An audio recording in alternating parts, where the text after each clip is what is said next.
Hello YouTube. So I'm currently working on a video on physicalism. In particular, I'm introducing some of the arguments in favour of physicalism. But of course, before talking about the arguments in favour of physicalism, the first question, I suppose, is what is physicalism? This turns out to be a very tricky question, and it's a question that I just sort of leave to one side in the upcoming video. So I thought I should just talk a little bit about it here. So what is physicalism? Well, physicalism is the view that everything is physical. All properties are physical properties. Uh, now, but what does it mean to say that something is physical or that something is a physical property? Incidentally, notice that this question is important not just for physicalists, but also for at least some of the arguments against physicalism. So think about, for example, Mary's room, the Mary's room argument, which says, well, imagine we're supposed to imagine some brilliant neuroscientist who has been locked in a black and white room and knows all of the physical information about color vision. Or think about philosophical zombies. Philosophical zombies are identical to us in terms of their physical properties, but they do not share our mental properties. They are not conscious. So, in order to get these sorts of arguments off the ground, we need to have some conception of what a physical property is. So, both physicalists and at least some anti-physicalists are going to be interested in this question of what exactly is a physical property. Now, there are some big problems with this, though. So I guess broadly speaking, there's sort of two approaches to thinking about physical properties. So the first approach is we can think about physical properties, we can sort of define physical properties in terms of science, in particular in terms of physics, in terms of physical theory. So the thought is, well, physicalists are going to believe that there is, nothing more to the world than what is described by our best fundamental physical theories, right? Like ultimately, I mean, so current physics postulates fermions and bosons, right? So if you describe the distribution of fermions and bosons, you describe the distribution and nature of fermions and bosons, then that sort of fixes all of the rest of the facts. Ultimately, everything that there is composed out of fermions and bosons, something along those lines. Now, the general problem with this sort of approach, it's a famous problem called Hempel's dilemma, is there's sort of two ways of thinking about the role that physical theory is playing here. So we could say, well, physicalism is defined in terms of our current physical theories. So we're just saying that like whatever our best current physical theories say about the structure and nature of the world, that's the way the world is. The problem with this is that it looks like physicalism is going to just be false because we don't. Okay, so we think, well, current physical theory is incomplete and probably simplified and probably idealized in certain ways. Like nobody assumes that we have currently got to the one true complete physical theory. Like we're certainly not there yet. Even if we ever will get there, right? We're certainly not there yet. So if we say that the physical is just whatever is postulated by our current physical theories, then physicalism turns out to be probably false, and no physicalist is going to want that. So you could say, well, okay, instead of thinking of it in terms of current physical theories, we're supposed to think of it in terms of future theories. In particular, sort of maybe ideal physical theory. So like what the physical theory will be at the end of science, as it were. The problem with this is that at that point, physicalism just seems to become kind of trivial or even undefined. I mean, it's not clear that there will be an end of science or that there will be any ideal physical theory. In principle, it could just be that as science develops, it just sort of changes. It just kind of carries on changing forever. It may not be the case that physical theory will ever kind of converge on one single theory of the world. And of course, even if it does, we don't know what that is. We don't know what that's going to be. We can't say what that is going to contain. Um, and so in that case, when we say that we endorse physicalism as a metaphysical theory, we don't really even know what it is we're endorsing. Now, I mean, of course we can say, well, look, we take it perhaps that current physical theory is not completely true. It doesn't give us a complete description of the world, but it's at least approximately true. So we can expect that the sort of the content of current physical theory will, broadly speaking, like most of that content is going to be preserved in later theories. And that's fine, of course, but I think the worry is that when we're talking about physicalism, we're talking about the underlying metaphysics, we're talking about the underlying nature and structure of reality.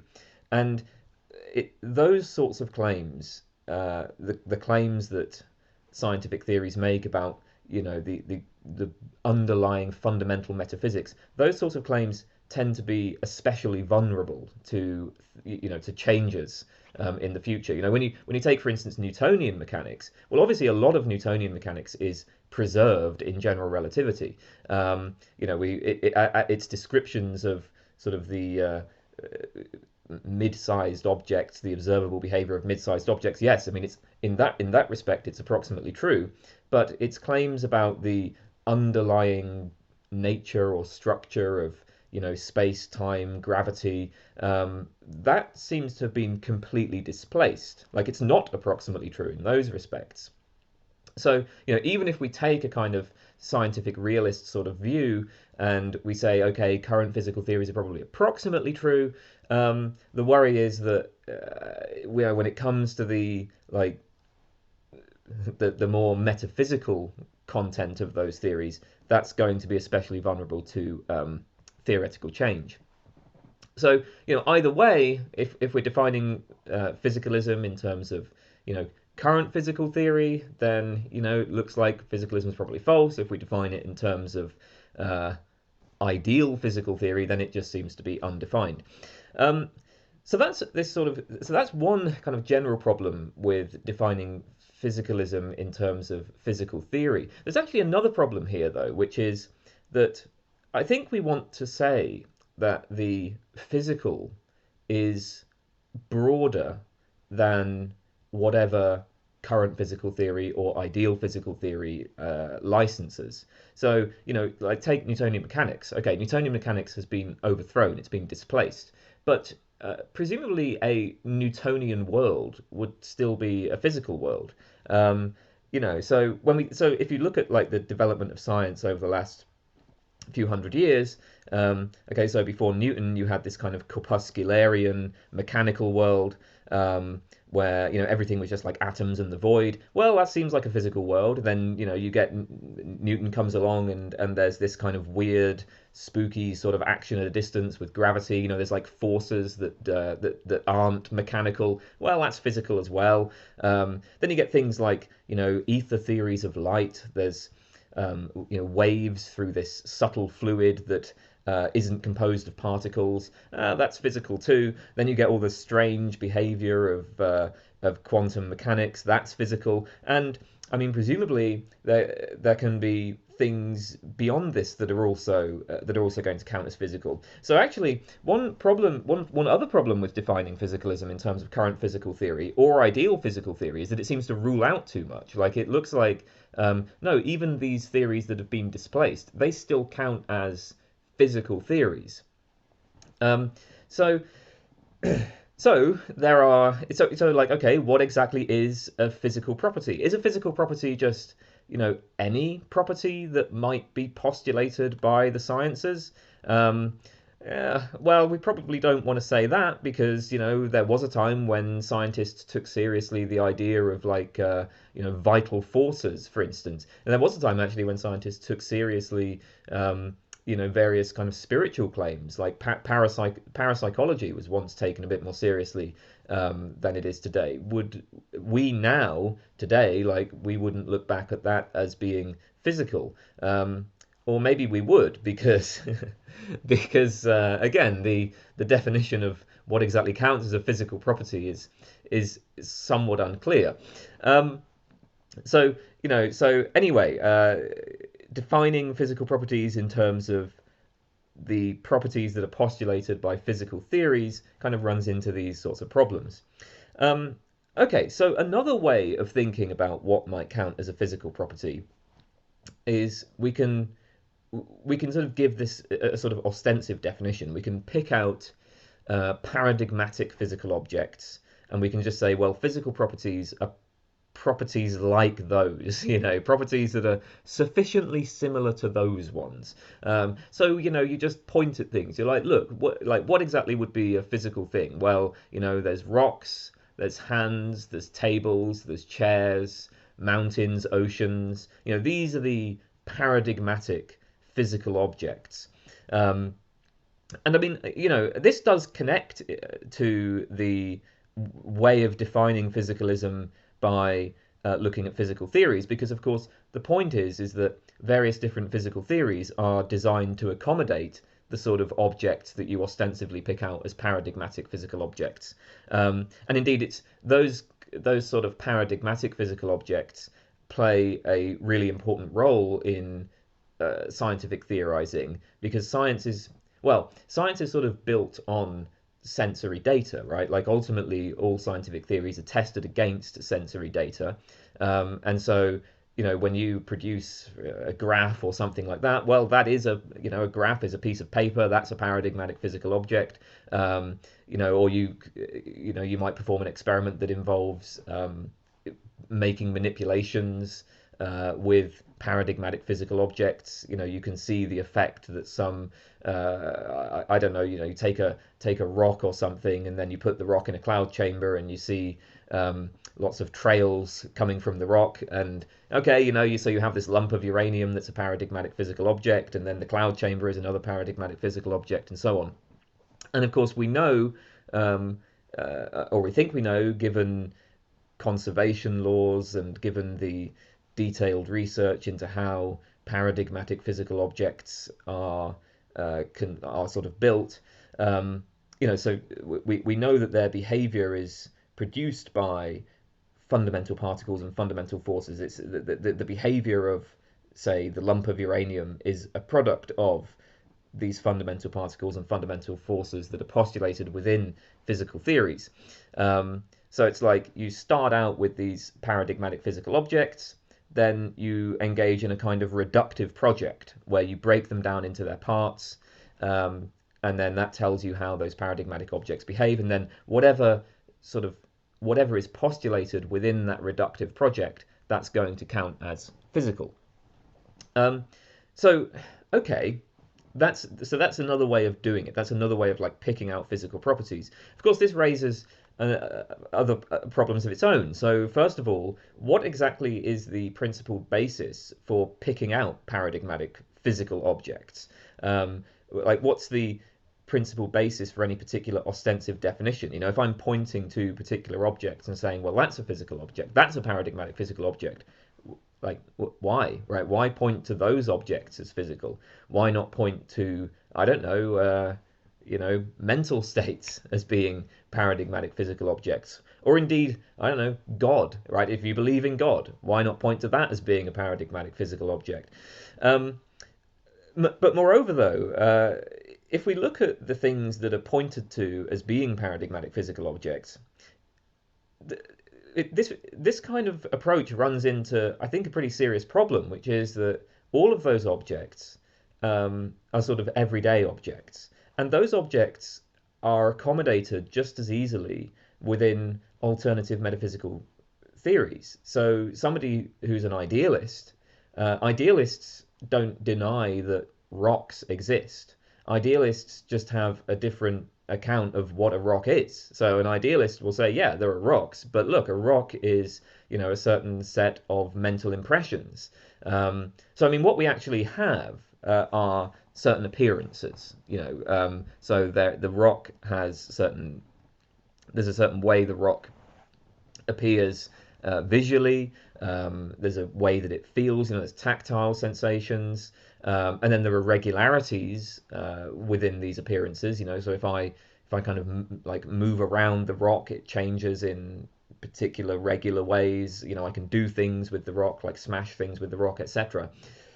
So there are these appearances, and then there are going to be different models that accommodate these appearances. On a physicalist model, there's some mind-independent object that is, interacting with, for instance, light, so as to impinge on my eyes, and that produces particular visual sensations, and so on. On an idealist model, there's just sets of mental impressions, and those sets of mental impressions have certain regularities. Um, but I mean, either way, like both of these models accommodate the appearances, um, and so an idealist is just not going to accept that a rock is a paradigmatic physical object. An idealist isn't going to accept that a rock is a physical object at all. For an idealist, you're never going to be able to point to a physical object.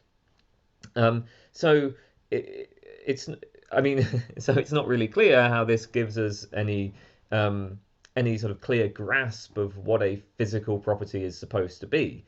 Um, but moreover, I think even putting this aside, there's kind of an interesting problem, I think, with this ostensive approach, which is, you know, there's actually this sort of prima facie conflict, I think, between the kind of common sense view of the world and the view of the world that we get from science. Now, of course, physicalists want to take a very positive attitude towards science, but we know physical reality. Okay, so we know physical reality through the senses, um, and the picture that we get of the object through the senses is, if I take a rock, well, it's extended, it's like an extended substance, it's spatio-temporal, it's colored, etc.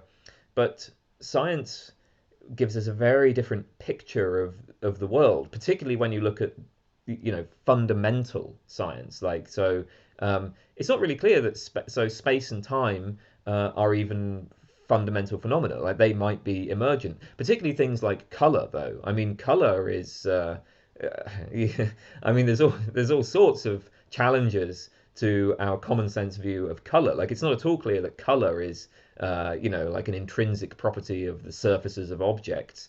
And I mean, those sorts of challenges just come from color science, right? I mean, if you take color science completely seriously, then it's not clear that we can believe that colors exist independently. So when we point to a rock as being like paradigmatic physical object, well, it's not the it's not the rock as it appears in our senses that's supposed to be the paradigmatic physical object, because we don't want to say that sensory color is a paradigmatic physical property. Um, Indeed, it's not really clear that these objects even exist on the sort of views that physicalists accept. In order to say that something like a rock exists, you have to kind of take. It's not enough just to be a physicalist. At least you're going to have to make um, other sorts of philosophical commitments. Are there rocks, or are there just particles arranged rockwise, right? Um, so these sorts of, and again, like, that is a philosophical problem that arises from the physicalists' other commitments. If we think that the rock is composed of fundamental particles, then you get a whole bunch of philosophical challenges. I have a video on ordinary objects. I'll link that in the description. But there's like 10 different philosophical challenges to the existence of ordinary objects. As if you assume that ordinary objects are composed out of atoms and so on. Okay, we're pointing to this thing and we're saying, well, that's a paradigmatic physical object, but then it's like the properties of that thing, like the color properties, do not seem to be licensed by science, and then it's also the case that the object itself might just sort of disappear if we endorse science. So there's this. So the ostensive definition ends up kind of coming into conflict with the physicalists' kind of broader commitment to taking physics as telling us what reality contains. I mean, I think that what's really underlying commitments to physicalism is that, like, look, physicalism is sort of like physicalism is science, right? If you're in favor of science, or if you think that everything is amenable to scientific investigation, then you're a physicalist. So if you think that consciousness, for example, can be explained naturalistically, if you think that the resources of neuroscience and biology and so on are going to give us a complete explanation, or maybe even just some sort of explanation of consciousness, of what consciousness is, of how consciousness arises, well, then you're a physicalist. If consciousness can be explained by the sciences, you're a physicalist. And not just consciousness, of course. I mean, there's various properties that might challenge physicalism, but the point is that a physicalist, it seems, is somebody who is going to, so it seems like, I think, a lot of people see a commitment to physicalism as kind of following from this broader commitment to like naturalistic explanation. If we can explain everything in naturalistic terms, by which I mean if we can explain everything by applying the sort of tools and methods that are used in the sciences, then that's physicalism, right? That will then you're a physicalist. If you think that, then you're a physicalist. But it's not obvious what the connection between naturalistic explanation and physicalism is really supposed to be, because so first of all, it could be the case that physicalist metaphysics is true, and of course when I say that, we're just going to have to pretend that we do have a clear idea of what a physical property is supposed to be. But like, let's say we just agree on what a physical property is supposed to be, and then we say, okay, so everything is physical, right? Everything is maybe everything is ultimately composed out of fermions and bosons, whatever, as these are understood in contemporary physical theory. So everything is composed out of fermions and bosons as these are understood in contemporary physical theory. Physicalism is true. It could be that that's true, but that we're just, for whatever reason, not able to provide naturalistic explanations of everything. Like that could easily be the case. I mean, so it could be that this metaphysical claim is true, but that consciousness, for example, just outstrips our capacities. In fact, even in the explanations that we give of more, I guess, even in sort of areas that are more familiar to us, like if we explain, things like the liquidity of water, like you're actually going to find a whole host of simplifications and idealizations and so on, even in like standard naturalistic explanations of perfectly familiar phenomena. So I don't know. I don't really think there's any reason to take it for granted that like everything would kind of come under the scope of naturalistic explanation, even if that metaphysical claim is true. It could just like outstrip our computational capacities for some reason, But then the other point is that even if we could give a naturalistic explanation of everything, that doesn't in itself commit us to any particular metaphysics. So even if it's the case that consciousness, say, can be explained in terms of, can be like neuroscience or whatever, fine. But you're not going to be able to get any metaphysical commitments out of that. I mean, for one thing, because the sciences are open to different interpretations with respect to things like the scientific realism debate. So it could be the case that you can provide naturalistic explanations of everything, but that you just take an instrumentalist view of those explanations, or you take an instrumentalist view of the theories that underlie those explanations.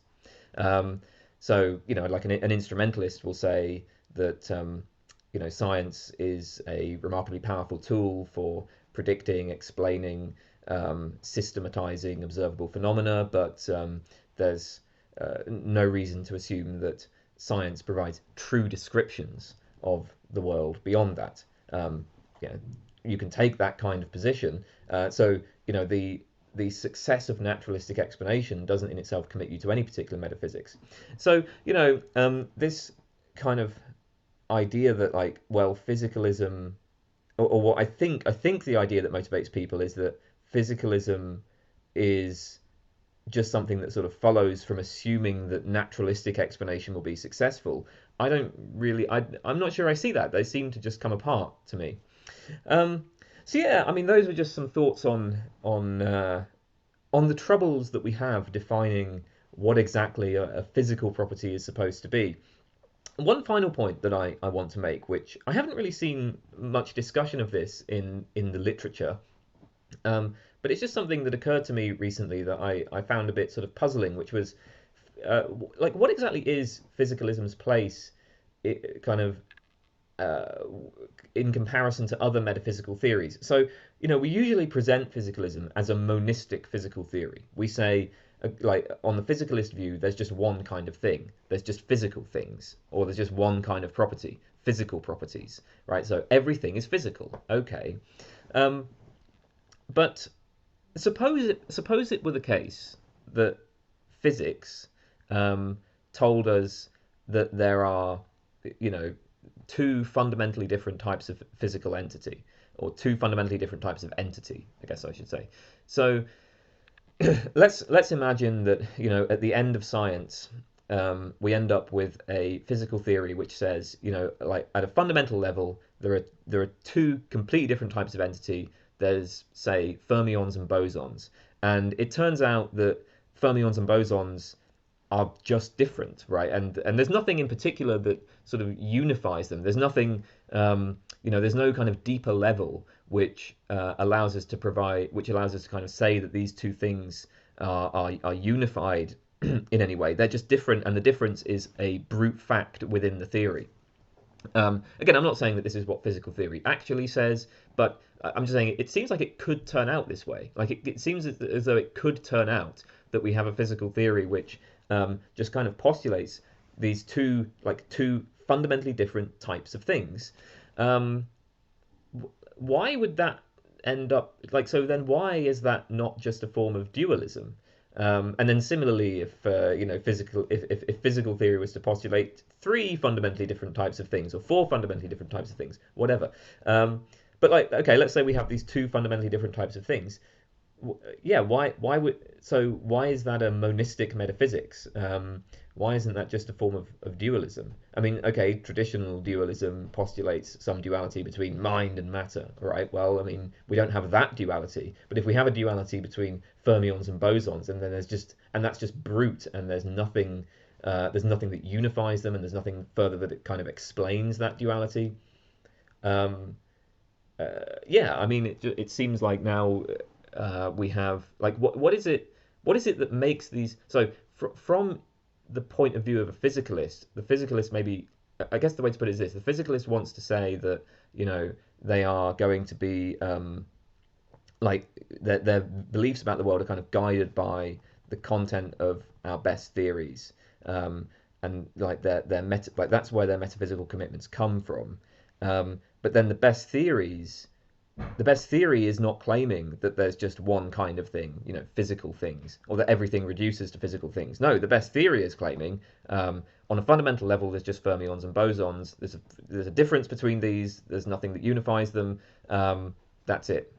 So why would these be physical? Why would these be the same type of thing? Um, yeah. Anyway, I don't know. Maybe that's just kind of semantic question about how we want to, whether we want to call these two things physical or not. But anyway, okay, those were some thoughts about some of the difficulties we have defining what a physical property is. And now that I have done this video, so when I upload the video where I talk about the case for physicalism, the reasons for believing physicalism, in that video, as I said, I just sort of dismiss this question. I ignore the question of how exactly we are supposed to define physical, how exactly we're supposed to define what a physical property is.